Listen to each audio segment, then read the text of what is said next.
Hmm? Ah! You're listening to the Run for Your Lives podcast.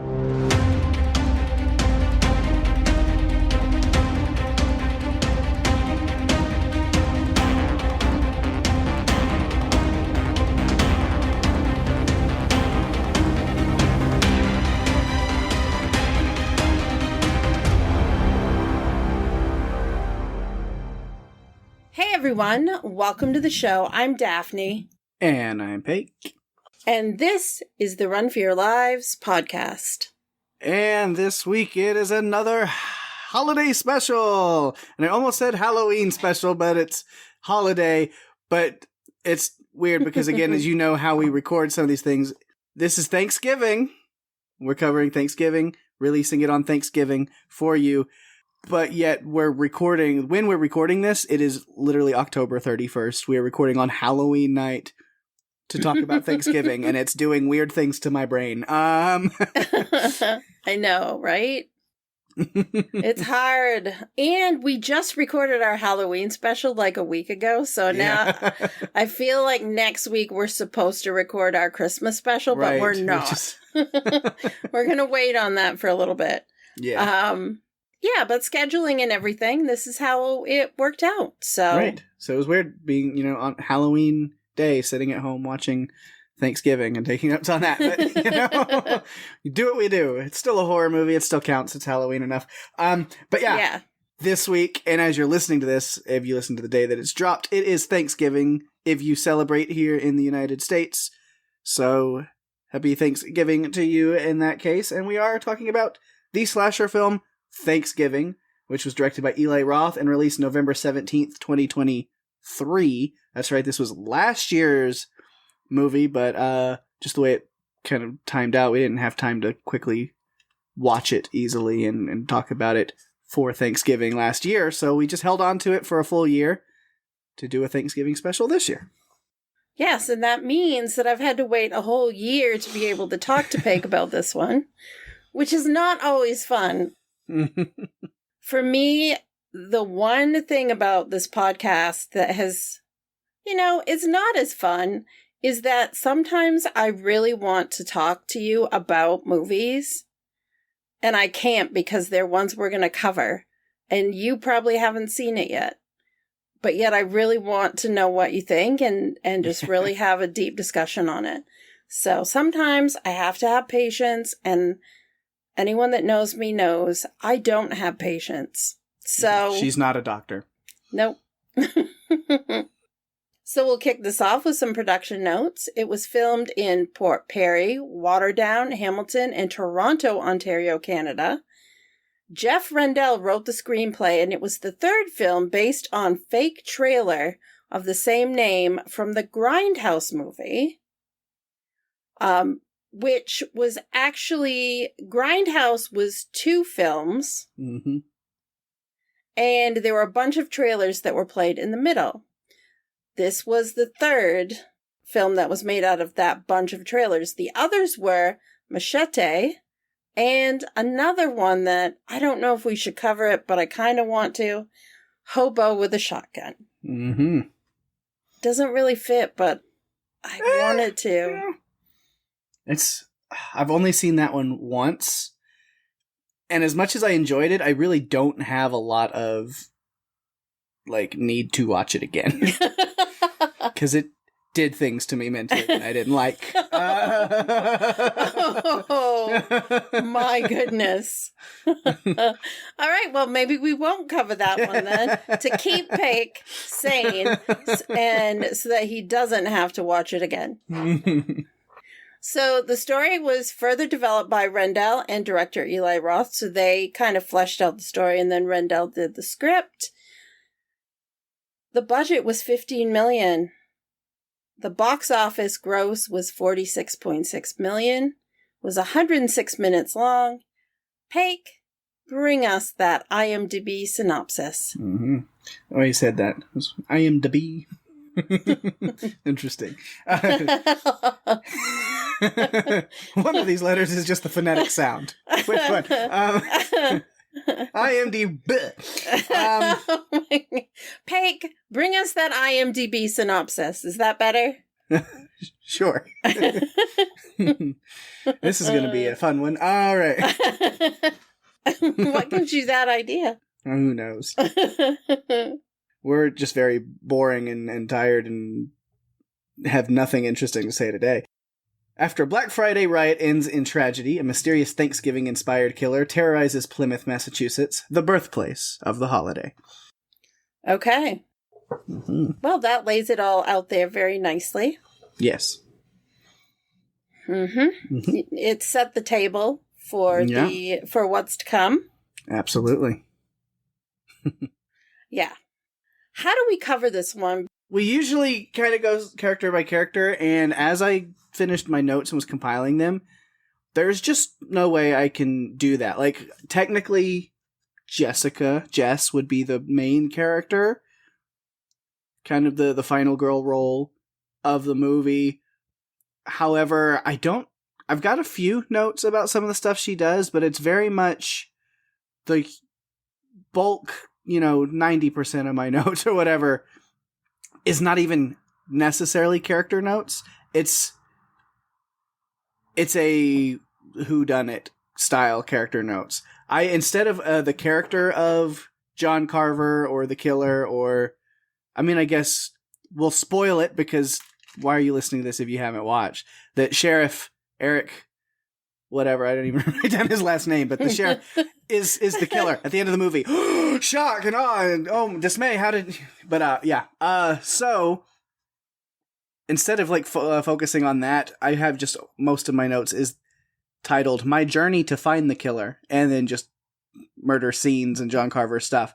Because since this was the first time I watched this movie, a lot of my notes just in real time, I like to take almost like live tweeting notes sometimes is the way I do the style sometimes. So a lot of it is wait a minute, is this person the killer? I think it might be this person. No, now I have reasons to believe this. And I was having so much fun with it. It was like a little murder mystery of my own where I was trying to pick up clues and the things that they kept doing and the little things they were throwing out. Because this movie does a really good job of giving motives to a bunch of different people. Mm-hmm. And they even talk about it, what Scuba has this thing where he's there's so many people with different motives. And it was then I'm having fun with that. So a whole section of my notes that I just wanted to go over is literally just to take you on the journey that I went through mentally over this movie of all of the thoughts that I had. And I might have figured it out pretty earlier on and then switched from that and then felt vindicated later. I was like, oh, I had it way earlier. But yeah. Yeah, this is one that took me a while to figure it out because it kept giving motives and then deflecting. Yeah. To someone else. Which was really cool. Very unique. I like that. Not super unique because it's, Glass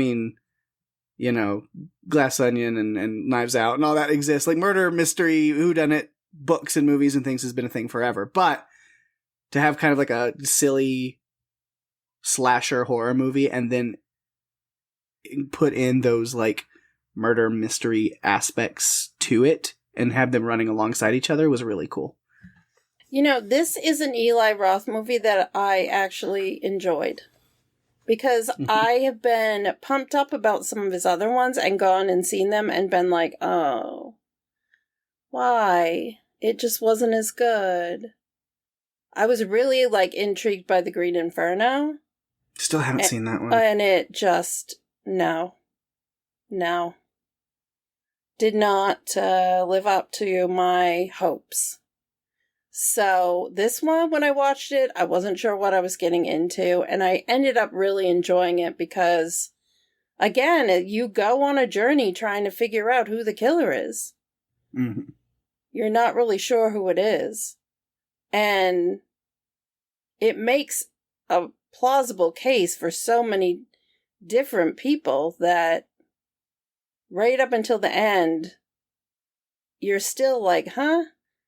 Because I have to say, given some of the things that happened in the movie, throughout, I paid attention this time because I had already seen it once, so I knew who the killer was, and so I was looking for hints and things.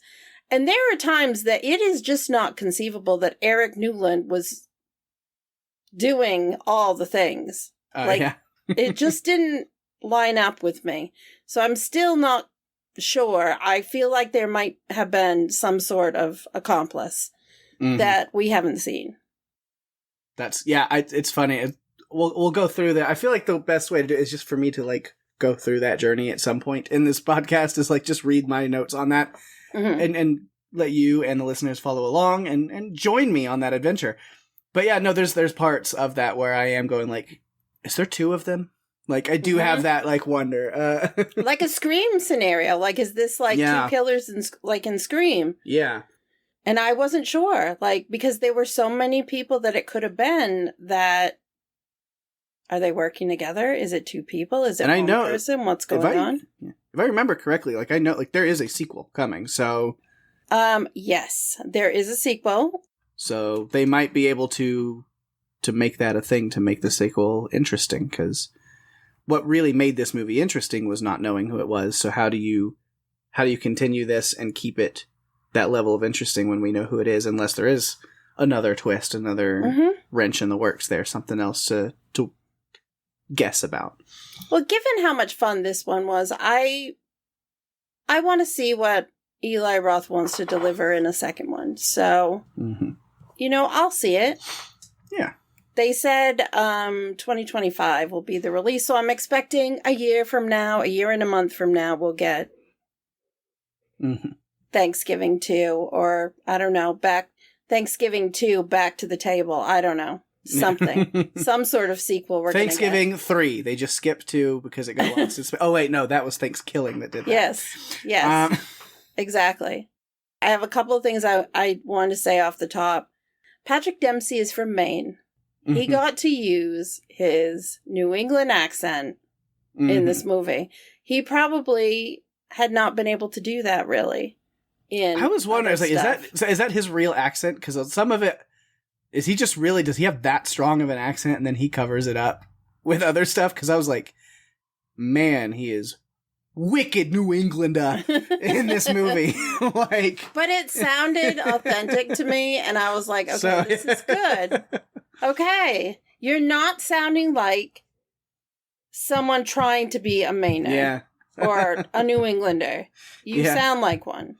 So it may just be that, I don't know, because he hasn't lived here, although he comes to Maine, and there are a bunch of different things that he's involved in here. He's got a cancer center.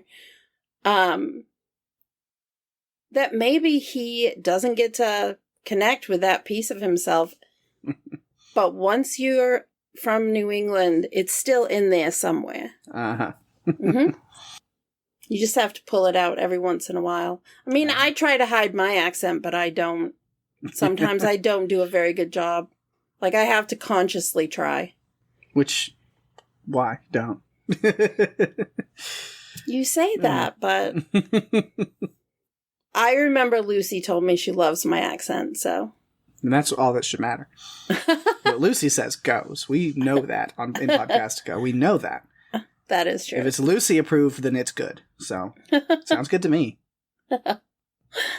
And then I did want to mention that because this did originally come from a trailer that was in between two movies, which I think was Death Proof and Planet Terror. I went back and watched the trailer today so I could see. He did incorporate some of those scenes into this. Oh, nice. They're refilmed and part of the story, but he did take concepts from that and put it into the film. So I thought that was cool. But I think we can start. All right. Pake, do you want to lead us through this one? Yes. Where do we start? Well, if we're going to go through trying to figure out who the killer is, we might want to tell why this is happening in the first place. Okay. I do have just some random, notes about the opening that we can, do that. Because those are just kind of other separate notes. Yeah, we'll do it that way. I'll kick off with, the two separate family Thanksgiving dinners, and then you see how they're intertwined a little bit there where we have the Wright family for Wright Mart and the owner, and kind of getting them this fancy family get together. Was like, yeah, we decided to open up the store, but he's not there. No. Mr. Wright's not. It falls on his manager, Mitch, who's got to go in and work and deal with this Black Friday nonsense. And so we also get his family dinner, which Sheriff Eric is there as well. Family friend, maybe a little more. Yeah. Yep. I didn't see that the first time through. Mm-hmm. The second time through, I was looking for more, and I didn't really see it then either. Yeah. Seemed like just a little twist at the end that they could throw. Yeah. Oh, by the way, but it was still nice. Yeah. But yeah, so we see how they kind of intertwine by then Mitch having to go to work, and then Amanda deciding to show up to surprise him with some food, and Eric being there to do some backup crowd control, and everything goes to shit, because that's what it is. So it's just to have some notes about the Black Friday stuff. Like, I don't understand the insane Black Friday nonsense at this point. Like, it's not this bad anymore or everywhere, I don't think. Mainly because online shopping exists and they do the same deals. So what are these people doing? You're insane if you're doing that. Just stop. Which is why I'm like, I'm not saying people stupid enough to do this kind of thing or asking for it, but I'm also not saying that. Stay home and get on Amazon. It's so much easier. What are you doing? This has happened before where someone's been like, oh yeah, trampled. absolutely. Mm-hmm. Because people are, relentless. And there were some over-the-top things going on in this mob going into the store. Like, it just seemed amplified by 100%. Yeah, like, yeah, it just was amplified. A band that I really enjoy, Victorian Halls. They did a music video years and years and years ago. It was like a holiday song, Christmassy holiday season song, and then it was all about, like thankfulness and giving and togetherness, and the music video was just security and news footage of Black Friday riots and ridiculous stuff. And it was very tongue in cheek, but also with like a poignant, like, this is where we're at as a society. That's great. Yeah, I thought maybe this was Eli Roth's look at consumerism and how our holidays have become less about togetherness and more about, what can we buy? Buying, and the rabid rage that comes along with it. Oh yeah, all these people are just angry and almost rabid and crashing through the door and running around. I was like, no, zombies! And I was like, oh no, worse, capitalism! It's honestly... It was crazy to watch this and just think about what people do, to get in line for different things. And the only Black Friday shopping I ever did, really, that wasn't, online. I didn't go to the store and get in line. Really, the only Black Friday shopping when I was younger and still lived in my hometown where I grew up. The day after Thanksgiving, we would go to, one of the local schools had a craft fair. And so we would go to a craft fair and buy things and maybe have a nice lunch or something. It wasn't like this. Yeah. And watching the people in this movie outside getting riled up and, like I said, rabid, made me anxious. Mm-hmm. All I can think about is Tickle Me Elmo, which was such a big deal at one time. There's always some neat new toy, right, that parents are trying to get for their kids, or they're trying to get... Just want Turbo Man. Oh my gosh. Jingle all the way. Yeah, I've seen that movie more times than you would think. It's a great one. It's classic. Doesn't really fit Run for Your Lives. No, but... Although he does do a lot of running in it. There's a lot of running. And swinging and yeah, lots of things happen in that movie. Yes. A lot of people are alive in it. Yeah, so watching people get so riled up, I just got anxious. And the one woman, Lizzie, who ends up, she's a waitress at one of the coffee shop, the little restaurants in town. I wanted to punch her, and I'm not a violent person. Right. But her rage. Just awful. Her and then the Hanover dickbag is all I just referred to them.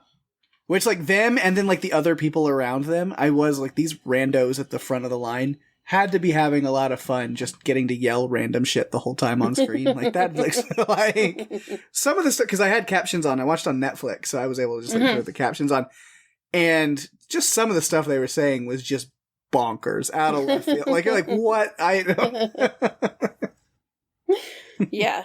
I don't understand. Those are our Furbies! And it wasn't like once they got in the store, they were going to go in and shop and buy things. It seemed to me they were grabbing things and leaving. Like, it was a riot. They were looting. It wasn't sensible. It was nuts. And I get the impression this actually was like Thanksgiving evening. Like, the store opened in the evening. Yeah, because that's been a big thing in the past 10, 15 years is, it used to be Black Friday, and it's like 5, 6 a.m. Friday morning, stores would open their doors, and then people would line up all night, and it became such a crazy thing that, like here in this movie where we learned it's like really more Kathleen's idea, but yeah, so stores just started being like, well, we can be a little more lucrative and profit off that. If people are going to be lining up at 11 p.m. the night before anyway, then just open the store Thursday night and just let them go ahead and start shopping then. Yeah. It doesn't matter if employees want to be with their families. No, why would it? It's better, consumerism, selling, buying. Like a lot of stores now, which more and more stores every year have gone back on that and are starting to close on Thursday night anyway, which is great for employees and people that don't want to, that need to be with their families. But there was a period of time, that just get earlier and earlier to. I remember times where, Black Friday sales started at 6 p.m. on Thursday evening. And it's like, it's when people should be having Thanksgiving dinner with their family. Yes. Why? No. A lot of times, that's when my family would have Thanksgiving dinner because, believe it or not, my dad would go out on the boat that day. Like, they just did that. Or there was sporting events on that people wanted to watch, and they didn't want to have dinner until after. And then we did finally have dinner, like, usually in the afternoon, depending on the weather, like, if they couldn't go out on the boat. So, no, I don't think... No, let people be with their families. It's important. Yeah. I think here in our state, they can open, but it can't be after midnight or 6 a.m. I can't remember. It may have changed. I'm not hip on all the latest Black Friday shopping schedules. At this point, that, like, Cyber Monday exists, and, like, there's all the, like, online shopping deals over Black Friday that start even, like, a few days before that, just online. Who wants to go to a store anymore and deal with all that when I can sit at home and get online and buy that. Done. All right, back to what I was doing. Yeah, it's nuts. One thing I do try to do is, like, Small Business Saturday. Absolutely. I do try to do that. That's great. And I will go out to do that. But I won't go near a mall or a store during the month of December at all, and after Thanksgiving at all, because it's too crazy. Yeah, I'm glad you brought that up. Yeah, definitely. That's going to be, this isn't Buffalo. It'll be official stance of Run for Your Lives, but officially, like, for real, not even a joke. Small businesses, definitely, especially are, like, around here. Like, I'm good friends with a lot of, like, local restaurant owners and, like, small shop owners and stuff. And yeah, holiday season, like, it seems like such an anti-consumer capitalism, but it's not really consumer, but, like, like, the big box stores and the corporations, they'll be fine. Like, what you spend your time and money and effort on the smaller businesses and local owned places and mom and pop shops and restaurants that need you in order to survive. Like, so yeah, if you're going to be going all crazy and wanting to spend a bunch of money and time doing shopping and things around the holidays, great, give it to people that can use it. Yeah. Hit up your local businesses. Do that instead. One of the things I've noticed here is that a lot of the restaurants in Portland have been closing. We're losing more and more restaurants. And so you just start thinking, okay, how do we support businesses to keep them going? And I think, going ahead and getting, gift cards or, whatever you can do to support that business, I think is important. So absolutely. It is an official stance of Run for Your Lives. Yes. We don't have many, but it is definitely one of them. Yes. It's small businesses, for sure, to need way more support than any corporate chain business ever needs. Don't worry about that. They'll be fine. Definitely. So again, that kind of mentality or idea, is the extreme version of that is, as you set that up with, is why we have this John Carver killer. It's just this really extreme statement against corporate greed and consumerism and the just complete, not caring about human life and anything because of selfishness and greed, and this whole kind of idea taken to an extreme with like a serial killer, but gets the point across. Yeah, but it also doesn't, even though it's like that kind of statement in this movie, it also doesn't take itself too seriously. It really doesn't. A silly movie. It really is. A lot of the kills and a lot of the stuff is meant for over-the-top comedic effect to some degree, and it is meant to be goofy, and I like that. I mean, to get a Black Friday rush as a horror scene is honestly, for like dark humor, somebody like myself, was kind of hilarious. Shattered glass, shredding necks, and people getting trampled and slipping on leftovers and beating each other to death with waffle iron boxes. It's like, it's so absurd. Like, it's funny. Ripping a woman's scalp off with a shopping cart. Yeah. Thank you, Lizzie, for that little gem. Yeah. Yeah. I agree. I don't think it took itself too seriously. There were a lot of silly things that happened, but then there were other things that were just a little more intense that brought you back in to realize that, yes, this is a horror movie, and not everything is going to be funny or, quick-witted or clever. Sometimes it's going to be a little bit darker. I kept track of the victims. Like, I just went through all the victims as I was going through. I'm like, victim number 1 and victim number 2, and like coming up with just like my thoughts on the kills or things. I do know that Eli Roth was inspired by a couple of movies from the 80s. When it came to the kills, he really wanted things to be like different and interesting. So he was inspired by a couple of movies that I've actually seen them.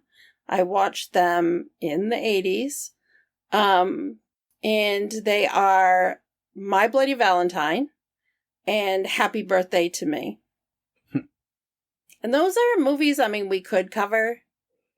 They fit the genre. But our list is so long, we may not get to them for a very long time. Yeah. So I think last week, or not last week when people are hearing this, but last week when we recorded whatever episode that was, whenever. Time is a construct. But yeah, I was talking about, it's like, we're not going to run out of movies anytime soon. I think we're good. No. And we do cover disaster and monster movies. It just may not seem like we do that.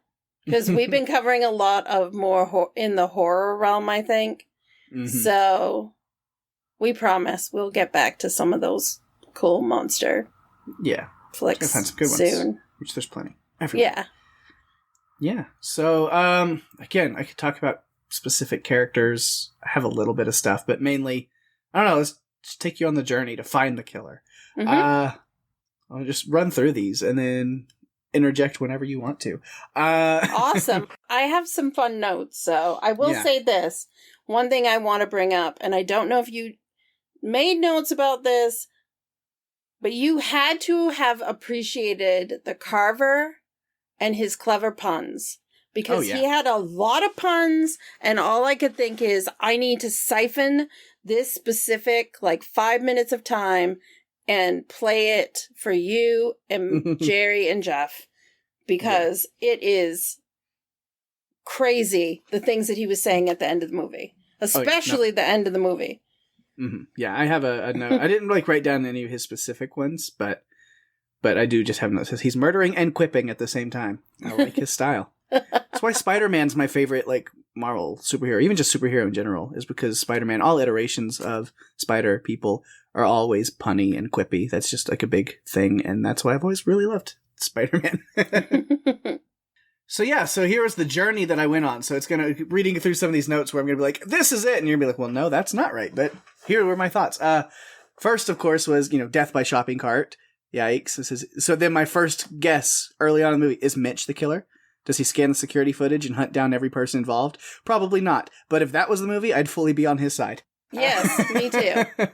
Me too. I actually thought Mitch was going to play a much bigger role in this movie than he did. Yeah. And there were some deleted scenes that I'll go over, I'll talk about later. A lot of them were throwaway, but there were a couple that I thought kind of explained things or added something that I wish they'd included in the movie.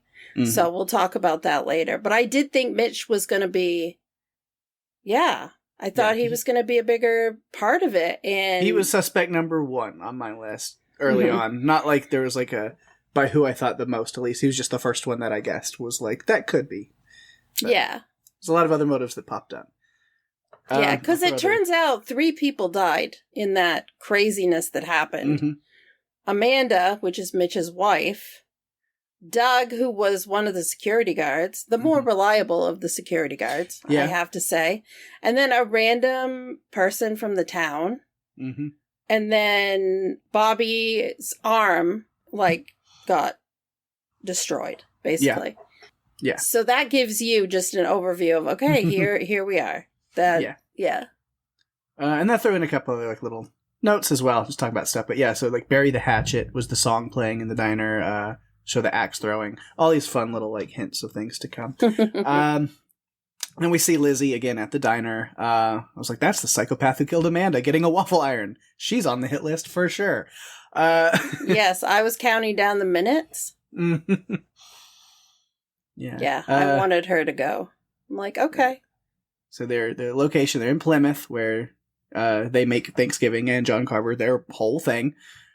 The John Carver house is ransacked and the axe is stolen, and so I was like, ooh, someone's got an axe to grind, a wishbone to pick, if you will. There's a problem that needs addressing. All right, I'm a turkey for that one. I can barely believe I even attempted that one. I thought I was on a casserole, but I butter stop. Butter stop. But it's just who I am. So God. Mac and cheesy. Always hamming it up, keeping you on your potatoes. Okay, back to the movie. Oh, man. It's not Tuesday night. We're not recording Buffalo, but yet I feel like I have been punished. Yes. We learned Bobby ghosted Jessica and everybody else completely after the incident where his good throwing arm went crick crack bye-bye. So then maybe he's John Carver. That was then my next guess is he's got his own little vendetta. Then we see whoever Carver is, he's internet savvy enough to start an Instagram account and tag his possible future victims. The table is set. And then that's where the killing starts after that, is after hours at the diner. Lizzie is closing down and also about to get closed down permanently. Which, damn, dousing in water and then stuck to a frozen door. That's a new one. I like that. I don't think it would actually work like that, but it's creative for a silly slasher movie. And then, of course, having the little no fingerprints on the phone after ripping them off on the door. Creative. Yeah. I like the creative stuff. And slashing everything in half. I mean, that's the sale for Bright Mart. Yeah. Yeah. Why do people constantly run away from vehicles in a straight line directly ahead of the car? Like they're going to outrun it? It's like such a trope that I've seen so many times. And it's like, there's an opening to the left, to the street. Just go that way. Zigzag. Serpentine! I don't know why you just... Oh no, there's a car going to try to run me down. Let me stay directly in one straight line in front of it. But she was trying to go for the dumpster. Chopped in half by a dumpster. Like before, pretty sure it doesn't work that way, but it's creative. It's creative, right? I thought, okay, she's going to be run over, but nope. Bang the dumpster, chop her in half. Yeah. And then back to me thinking and trying to decide stuff. I was like, well, the backup security footage that Jessica tells Bobby about reveals someone with a specific motive. Someone connected to someone who died, which, yeah, in a way. In more than one way. It was like, I mean, besides Mitch... Because the killer just seems to be skinnier than he is. Is what I noticed while seeing that. So I was like, I don't think so. And then that's where I was like, it's not the Hanover dickbag, is it? I can't root for him. No. But I was like, but it is somebody who was there at the front. Because they're targeting the security guard who ran away, marking him as a coward. And so it's like, okay. Yep. And they're not going after Mitch, which I think made me think it was going to be Mitch. Because they're not going after him. Mm-hmm. So it's obviously someone who realizes that Mitch was innocent in all this. Like, he didn't do anything. But then it just started pointing in so many directions. Mm-hmm. Like, different people that I was just like, wow. Yeah, kept doing other things. Then the security guard... The other security guard, I'm a security guard. I kill people every fucking day. And I was like, well, that would mean you're a really shitty security guard. You shouldn't be a security guard if that's what you're doing. Death by decapitation. Mm-hmm. Which, then at the end of that, what a nice and thoughtful murderer. Yes. Give the kitty food and scritches on the way out. Of course. Mm-hmm. Did you recognize the cat? Is it the same cat from what? I don't know.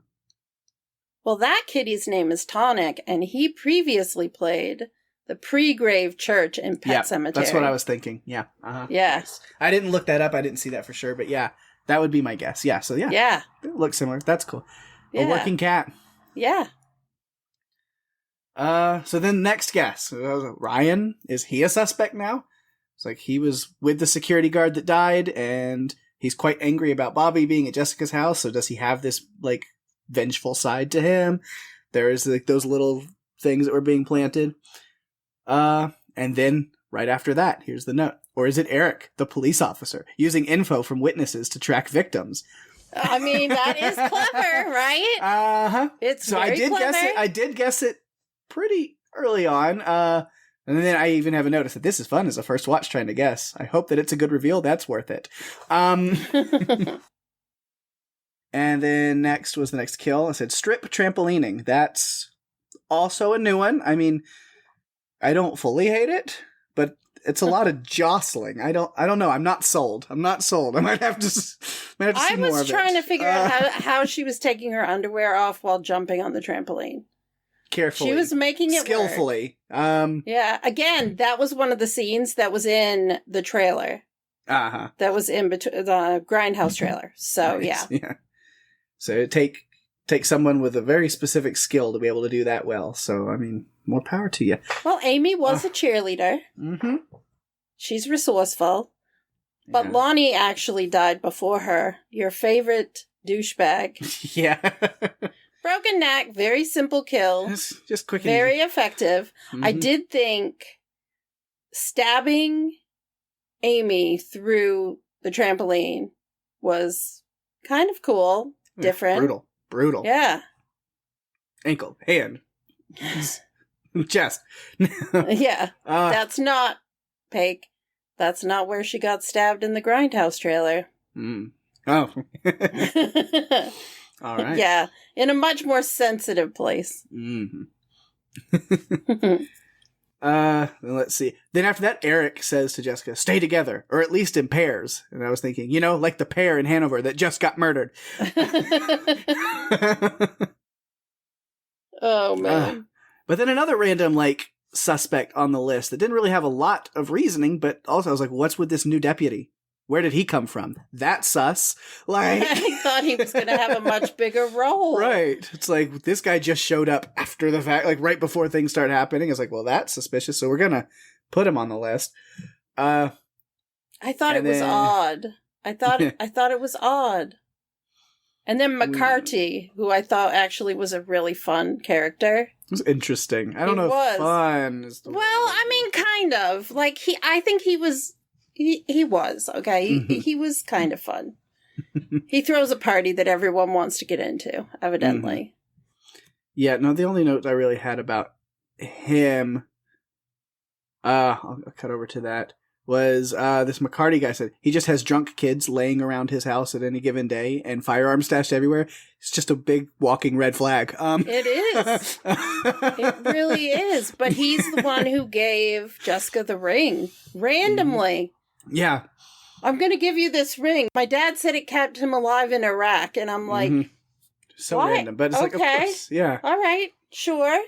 But yeah, and then we have Evan and Gabby kind of getting disappeared at the school. How did he get them out of there? Who knows? Oh, well, guess what? One of the deleted scenes. So when they're walking down the hall, there's like this bin with wheels that they see. Hey, wait a minute, what is that doing there? And then they get knocked out. He puts them in that and wheels them away. However, that's part of this deleted scene. Another part of it is she goes to see him because he's really pissed off about the game getting called off. And he talks about blaming himself for people dying because he put them in his video that he posted from that night. And so he thinks that they're finding them because of him. And so it's bothering him. And she gives him this pep talk, basically, like telling him to man up. And it was interesting. I wish it had been kept in. Because it kind of gave you just the tiniest bit of depth for Evan so that he's not just kind of a jockey douchebag. Yeah, he was just the worst the whole movie to me. This gives you just a little bit. Yeah, but when they are both attacked, I did have to question. I was like, did the killer just chloroform two people at the same time? How does that work? Sure, with a blanket. Just we'll go with it. Chloroform blanket. And then Yulia is next, which cob holders. It's a little corny. But then the table saw kill. That'll generate a little bit more buzz. So wonderful. Wonderful. Just keep it going, Peg. Keep it going. Yeah, because then the next on the kill list would be Lionel, the guy in the suit, and I said that turkey's definitely getting cooked. Well, and he was another one that Jessica and Bobby. That's another name that was given to Eric, the sheriff. Yep. Which, before he died, because I saw what we see is Eric in the suit running through like the marching band, and I was like, what is with this random creepy Halloween clown in the Thanksgiving parade? That makes no sense. And then I was like, oh, because he's a literal axe murderer. Thanks for the answer, movie. Makes more sense. Got it. That is another scene that was in the trailer. The victim, like decapitation. Yeah, that whole thing with the turkey, yes. Yeah. And then the guy driving the float, bowsprit through the face, which also, I learned a new word today. Bowsprit. That's wonderful. Can you explain what that means to people who don't know what that is? That's the big, like, usually wooden, I guess on a wooden ship, I guess it could be other things, but the big beam or, like, thing that points out from the front of a ship. Excellent. Thank you. Because I want to say mast, and I was like, no, the masts are the one that go like, vertical, like on the top that holds sails. This is horizontal. So I was like, what's the thing at the front? So I did some Googling, and it's a bowsprit. Which maybe you already knew that because you were raised around. Well, boating, so. Maybe. But I learned a new word, a new term. Wonderful. So Congratulations. And now you shared it. This podcast can be educational. It can. It can.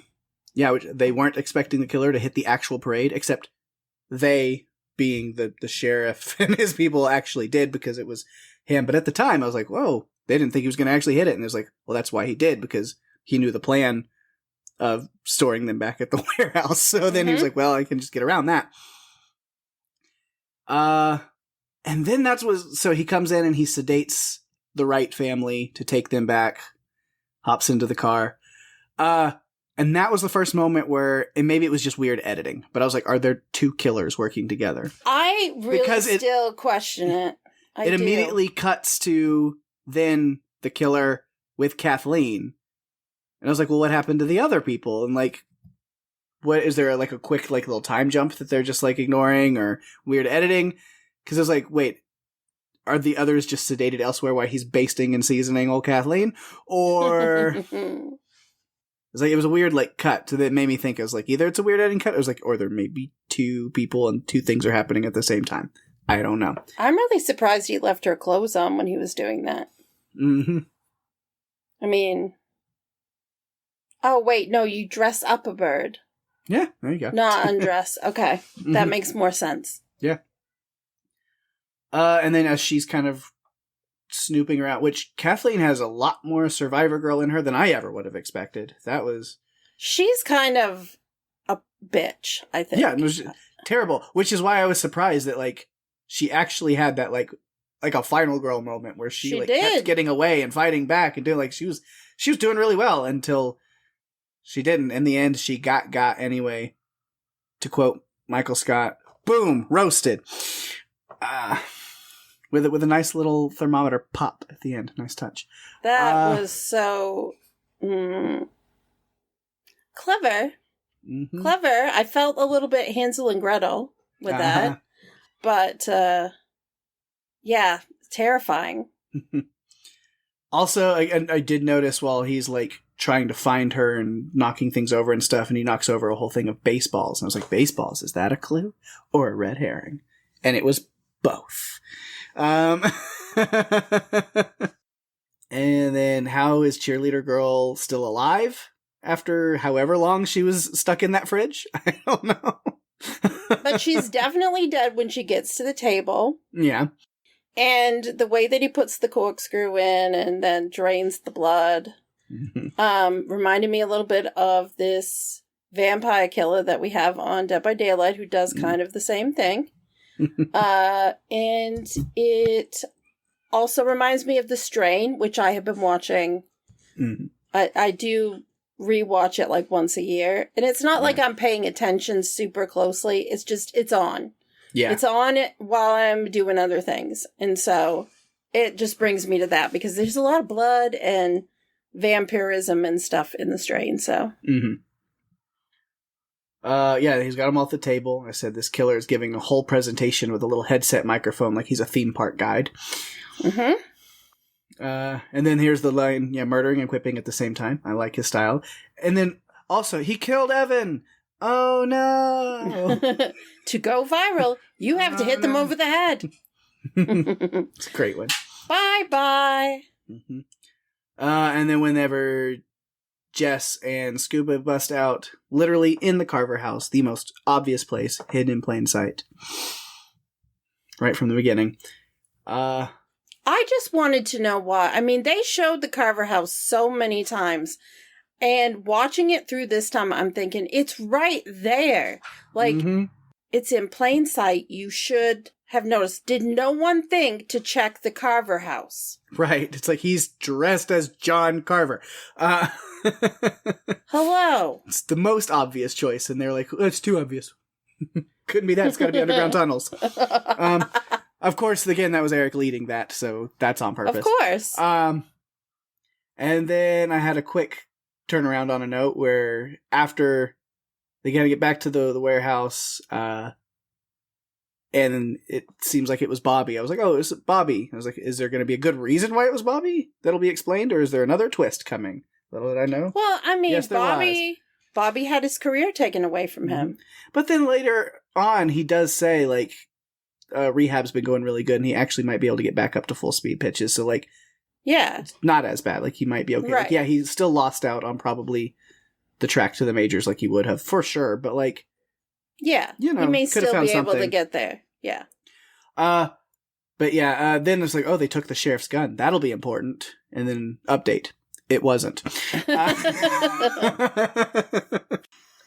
So then they set it up to be Bobby, and then was like, but is there another twist? And then boom, there's the twist. It's like, going back to my previous notice, I had a feeling it was Eric. He was there with Mitch when Amanda died, and then he set up Bobby somehow. I like the twist. Because earlier I said, it better be a good reveal that I feel was worth it. And after getting it, I feel like it was a good reveal that was worth it. And then he goes to tell about his reasoning, and I was like, exposition time, yay! And that wasn't even facetious, because I actually was really interested in that one. I was like, I do want to hear this exposition. I want to know why. Yeah. And I did not see the Amanda was pregnant with his child part of it coming. No. I didn't see that. And I was like, okay. Well, that explains some things then. Got it. But then as he's giving his whole spiel, Jessica comes back at him, and I was like, oh, a crooked police officer foiled by social media. So this is based more in reality than I thought. I love the way she revealed that to him. I didn't get to tell you what I was thankful for. The service in here. You should see the look of surprise on your face, because he had just said that to her when she was realizing he was the killer. Yeah. I thought that was great. Yeah, it was really great reveal on her part, too. But then, of course, after everything goes down, big explosion, big turkey explosion. Of course there's no body at the end, because we got to set up the sequel. Of course. And I hope it doesn't suck, because this one was a really entertaining ride. So. It really was. And there were things about it that reminded me a little bit of Halloween, just like the beginning of the movie, the way they shot Eric going up to the door. Which foreshadowing with him right from the beginning. Yeah. Like. And then at the end of the movie, with the body disappearing, it's like, oh, huh. Mm-hmm. Which, they almost made it seem that, like, he was in one of the firemen's uniforms as he was walking out, because Jessica was, like, focused on that for a little bit, but then doesn't do anything about it. I know. That made me think of Trap, where he, Cooper gets away. Made a reference to that, You did. So that would be my Jessica note, so we can just do that, because I don't have a lot, but... So yeah, I like this style for this one. I don't know. It's just me reading my sections. You can throw in whenever you want. It's a live take. Like live Steve, but just a little bit. So it's kind of like a live tweeting discussion that we're having. Yeah. Works for me. So the Jessica version. Here it goes. So yeah, Jess's dad owns Right Mart. She's dating a superstar baseball player.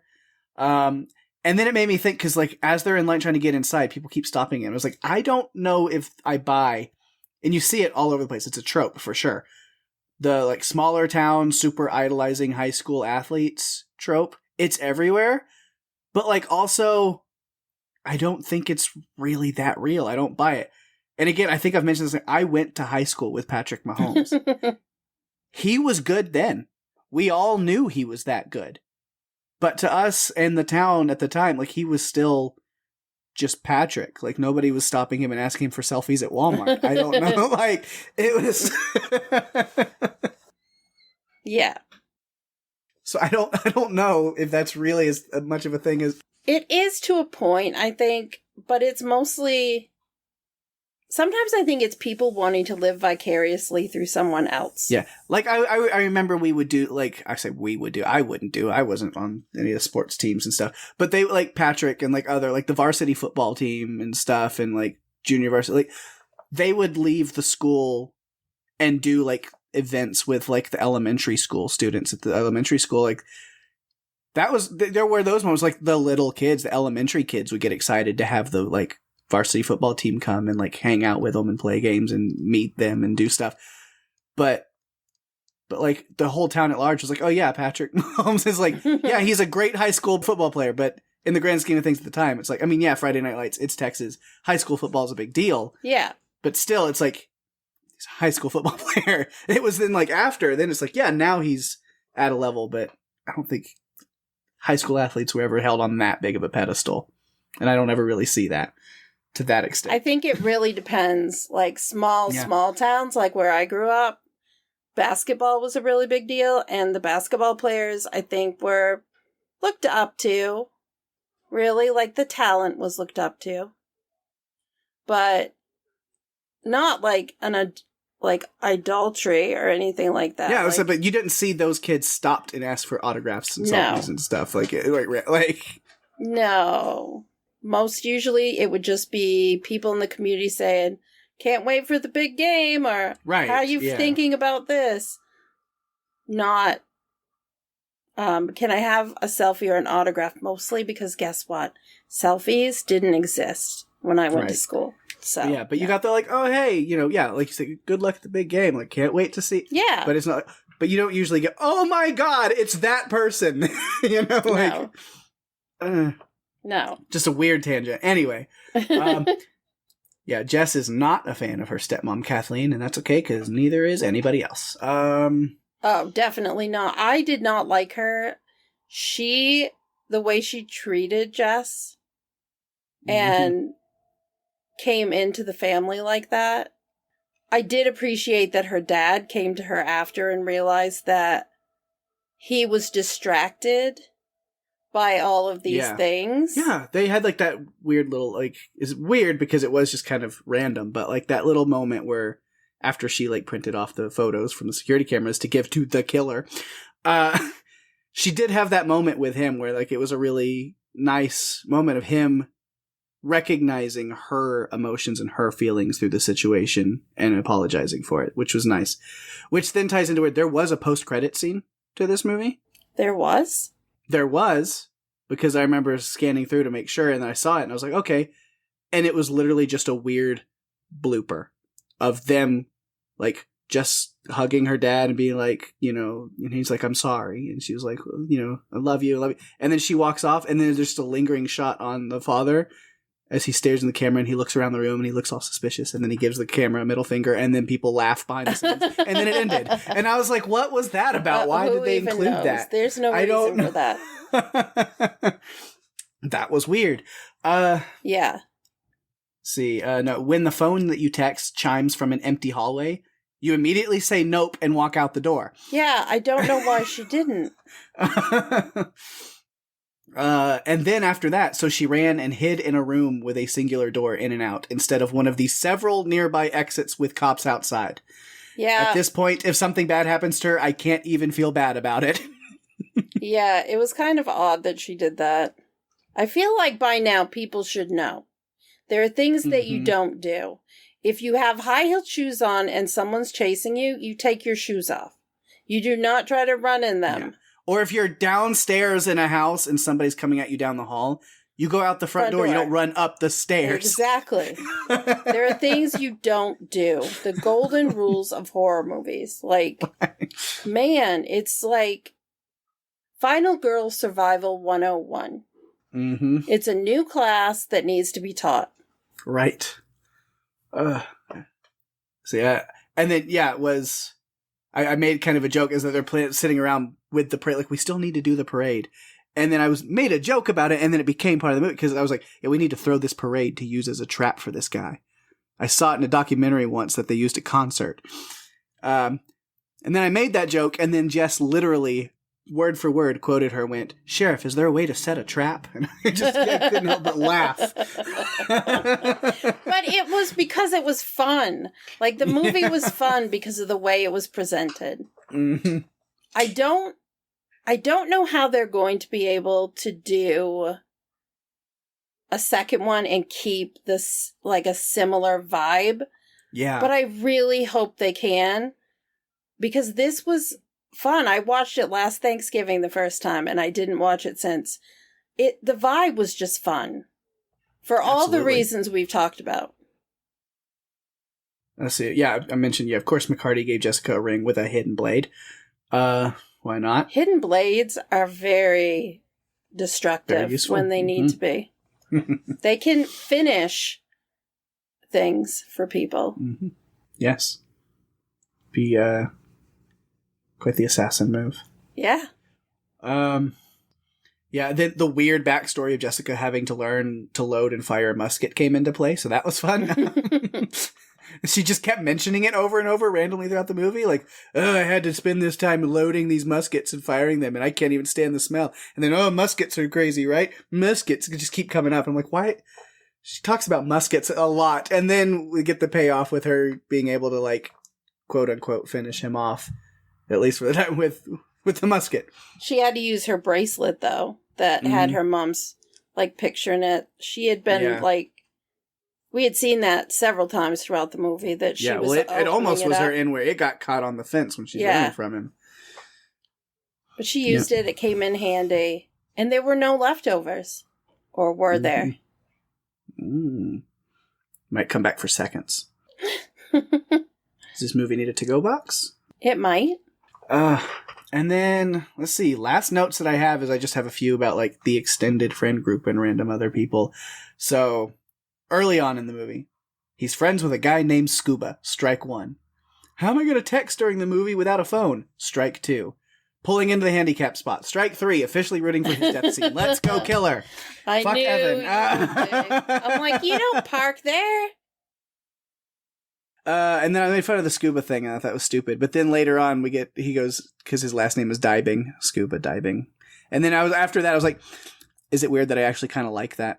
With the explanation, the nickname's actually better for me. I kind of dig it now. Yeah, I liked it.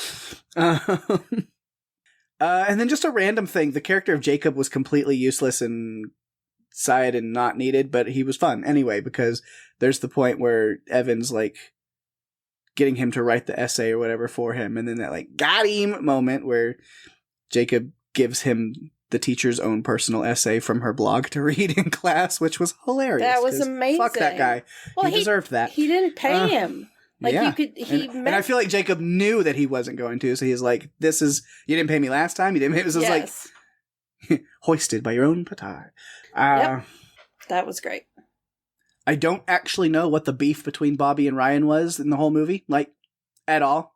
Still don't.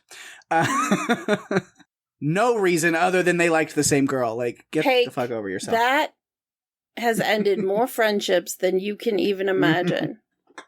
Okay? Right, but they were never a friendship to begin with. They just, decided they hated each other separately. Ryan didn't like Bobby because Bobby was with Jessica. Yeah, and Ryan seemed like the nice guy, and Bobby was kind of douchey until after Jess was with Ryan, and then I was like, oh, Ryan's also a douchebag. And then I was like, actually, these people all kind of suck, if I'm honest. I don't think anybody in this movie is not terrible in some way. Well, Jessica just kept saying, I wish I'd never taken us to the store. If I hadn't, gotten us in the store, none of this would have happened. Yes, it would have. Mm-hmm. Because your father owned the store, there would still have been a riot. Yeah. I mean, it was going to happen. They were going to, your dad was going to be held responsible. There was one deleted scene, though, that shows Jessica, like, rifling through Mitch's truck, and she finds this card that has, like, handwriting on it. That they think is close to, like, the little place cards that Carver has put around the table. But then it goes further, and she gives it to Eric, and Eric goes to Mitch about it.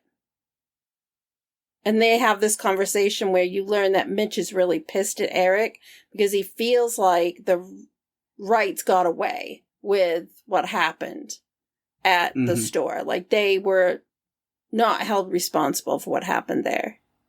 Yeah. And so he's angry at him for that. And there's just different interactions about how when Eric was going through his divorce, Mitch and Amanda were there for him. He slept on their couch. They took care of him. But then when Mitch is trying to, deal with the loss of his wife, Eric is nowhere to be found. Like, he didn't come to visit. He didn't come to help. And Mitch just basically says, I'm getting my settlement money and I'm leaving. Like, I just can't wait to get out of this town. Yeah.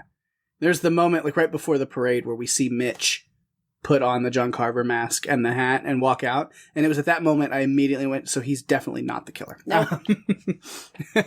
And I figured that's exactly what it was going to be, is, like, he got together with some like-minded individuals to do that in order just to, like, instill fear in the people on the float. Yep. And then to go out and, like, picket or whatever. Yeah. There were moments like that, like, completely deflected you off it, and you knew, okay, no, he's Mm-hmm. definitely not the killer. But I still think there has to be an accomplice. And I've got a crazy idea that maybe Ryan is his son. Could be. He was the new kid from out of town randomly. Who knows? Yeah. I mean, I think he could be his son. And, you know. He's Amanda and Eric's unborn son from the future. Who somehow went, I don't know. I'm not even going to try to figure that out. I created this whole thing in my head where he had a son with his wife before she left. Or that, I don't know, he got someone pregnant in high school and they had the baby and gave it up for adoption. I don't know. I was creating it in my head for how he could have an accomplice and who the accomplice could be. Yeah. So he grew up and you know, adopted or in a different system and then realized who his real parents are and went, I'm half hillbilly! And then went, oh, wait, that's a different movie. No. I feel like we need to cover Tucker and Dale once a year. We've already done it, but I feel like we need to do it again. I don't know. Or every week. We'll just do it every week. Like this, we'll just switch this to a Tucker and Dale versus Evil podcast. And that's it. We just watch. I have found at least one podcast that we just watch the same movie every week and just talk about it again in a different way. It's really? Like, it's more of a comedy thing, but it's like... I don't know. I'm not sure how you do that, though. Yeah. Man, okay. It's like, I don't know, episodes get really interesting after it's like, all right, this is the 317th time we've watched this movie. What's there new to say about it now? Well, you know, I counted and she had 4 eyebrow hairs that were out of place here. And then over here, she was wearing different colored shorts than I remembered. I don't know. Yeah, it would end up being just the stuff like where you would memorize a movie line for line, frame by frame. Like it would just be the movie would live in your head, like you did with Scott Pilgrim versus the World. Maybe.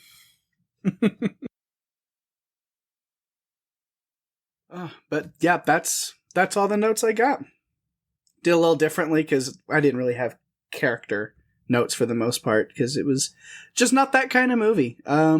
Sometimes some movies we cover lend themselves differently to the way of breaking down. I was like, yeah, this one just doesn't really work with like picking a character and going through and then another character. You can't, because I feel like you'd have to pick 2 or 3 characters and go through it. Well, this is Jessica to here, and then we'll do Eric from here to here, and then someone else from here. Yeah, it doesn't work. Sometimes movies just don't work that way. You just can't do it. And I think it's okay. We adapt. We're very adaptable. I have no patience, but I'm very adaptable. You survive, outlast. What? I don't know. Survivor. Outplay, outwit, outlast. I don't know. I don't know. I haven't watched Survivor in 20 years. I don't know. I haven't watched it since the winners season, where they brought back all winners, and they voted out all the winners that I liked, and I was so mad, and I just decided I'll finish this season, but I'm done. Maybe I'll go back to it someday, but I don't know. I've got just a couple of things. Patrick Dempsey read the script for this. He really wanted to do the movie. So he had his agent call and talk to Eli Roth, who said, I don't think we can afford him. And the agent said, I don't think you realize he really wants to do this movie. Also, Gina Gershon texted him and said, when are you going to put me in a horror movie?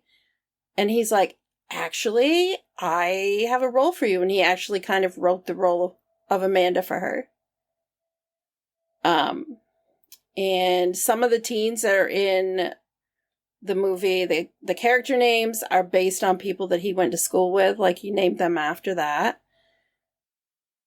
And the last thing I'm going to say is that when Eli Roth put the trailer together, his original thought for it was a kid who's in love with a turkey, and then his father killed it, and then he killed his family and went away to a mental institution and came back and took revenge on the town. Okay, so Halloween.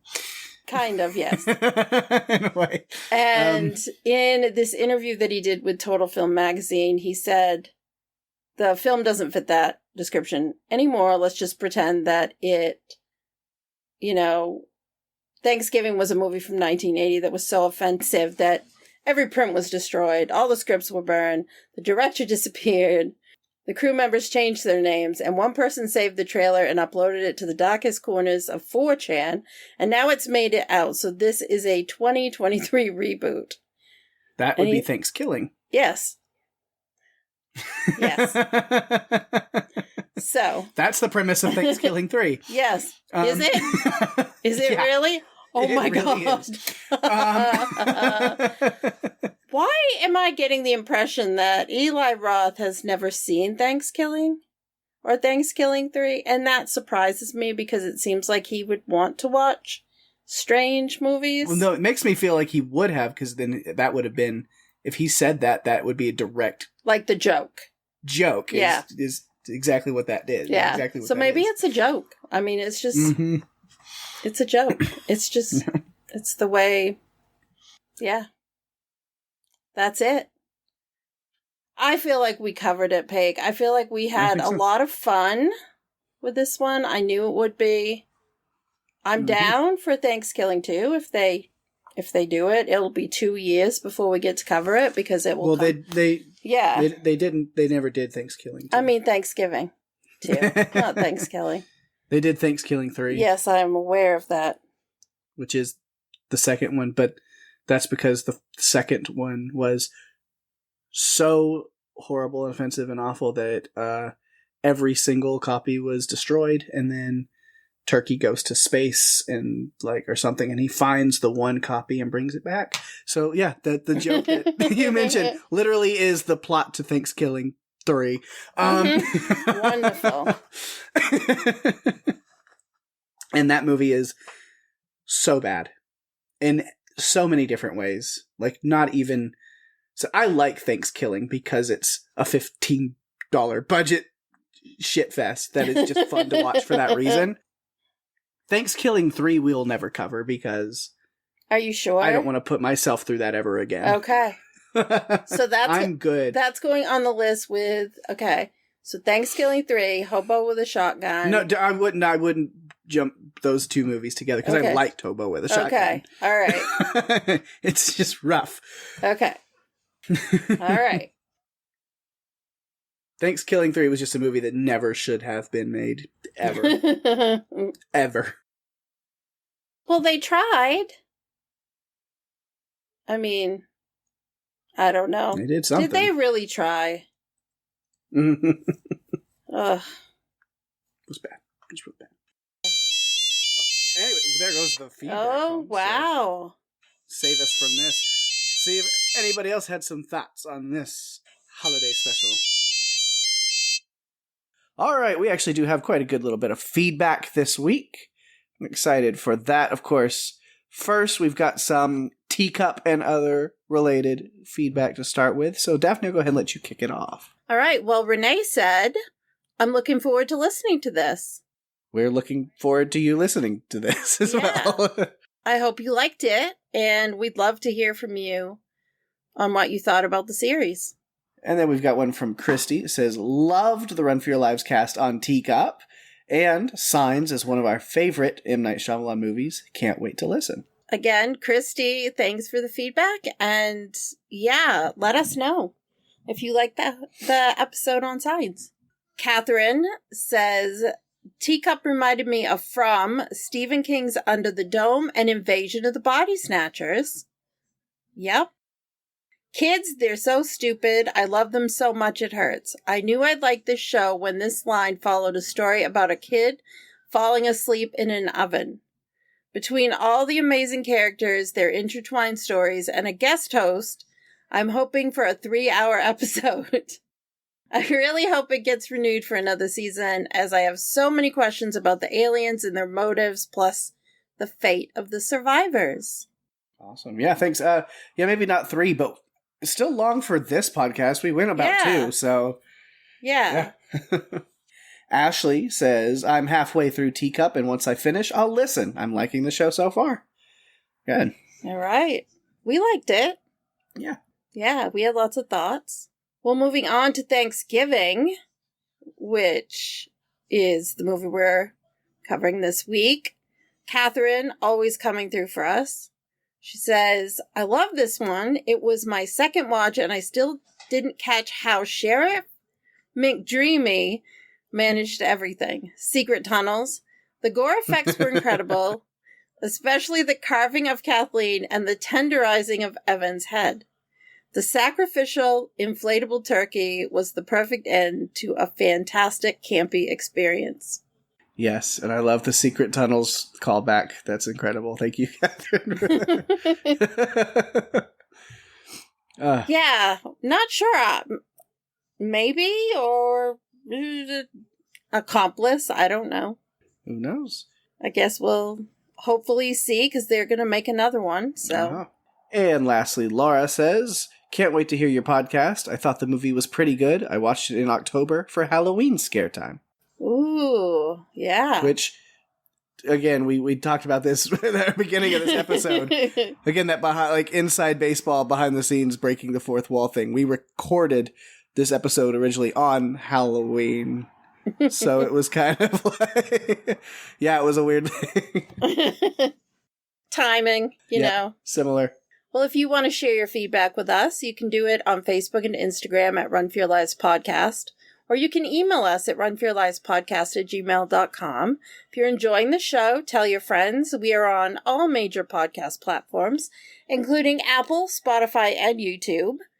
Visit runforyourlivespodcast.com for all the links you'll ever need. And don't forget to leave us a review on Apple Podcasts. It's the best way to share the love and get us out there even more.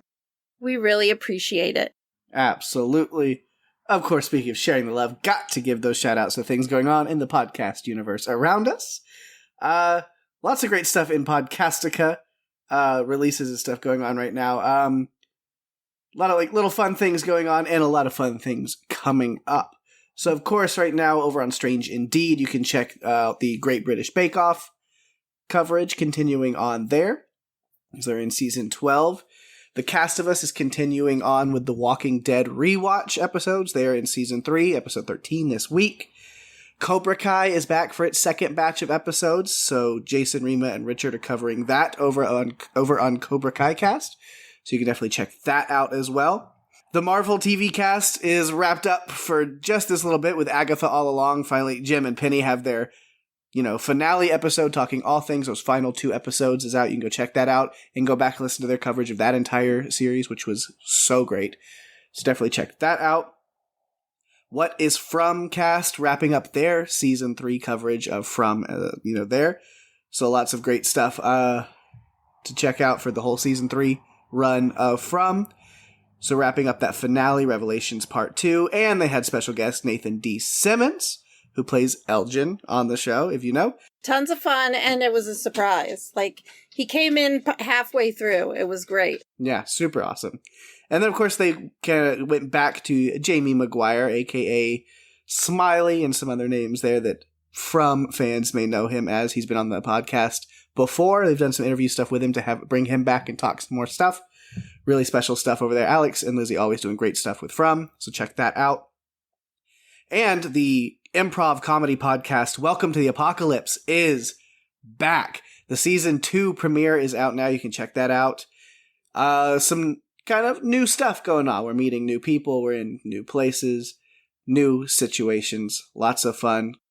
Great to have Randy and Jenny and Rob back in my ears, listening to them just kind of improv and be hilarious. So super glad that Welcome to the Apocalypse is back. So definitely check that out as well. And then, as I said, there are other things coming up on the horizon, so keep your eyes and ears tuned and peeled in whatever order you want. If you want to peel your ears, tune your eyes. I don't know how you can do that, but figure it out, and maybe you can. But yeah, lots of great stuff coming up. Of course, Squid Game returning next month in December, so there will be coverage of that, as well as Yellow Jackets coming back early next year February 14th, a Valentine's Day premiere for that new season of Yellow Jackets, so that's going to be fun. Plus lots of other great stuff on the horizon, so keep yourself tuned in to Podcastica for all of the goodness. Lots of great shows and podcasts coming your way. But yeah, if you want to also check out me and Daphne with some other stuff outside of TV shows, movies, all of that, you can always check out our other podcast, Buffalo, with our friends Jeff and Jerry, where we're just playing games, hanging out, making each other laugh, being ridiculous, which, I mean, at least for me, that's what I'm good at. I guess it's what comes naturally to me. So I can do ridiculous. It's so much fun. So if you think that I'm a little bit too nuts on this podcast, check out Buffalo. You ain't heard nothing yet. Nope. No, but it's a good time. We have a blast over there, so definitely check that out. But after all of that, you can always come back right here to Run for Your Lives next week, as we'll have something fresh and fun for you. Daphne, what are we doing next week? Well, a rising pop star begins to experience horrifying, surreal events as she prepares for a major tour. As her reality unravels, she discovers that a sinister force tied to her past might be responsible. It threatens her sanity and those around her. We are discussing Parker Finn's 2024 film, Smile 2. Yeah, sequel stuff. We covered the first one a little while back, so it's good to jump back into that world. And yeah, definitely check that one out and give us your thoughts for feedback on that next week. Yeah. Well, that brings us to the end of another fun, scary holiday special. Thanks, everyone, for listening. I'm Daphne. And I'm Pake. And if you have to run, you better run for your lives. Bye-bye.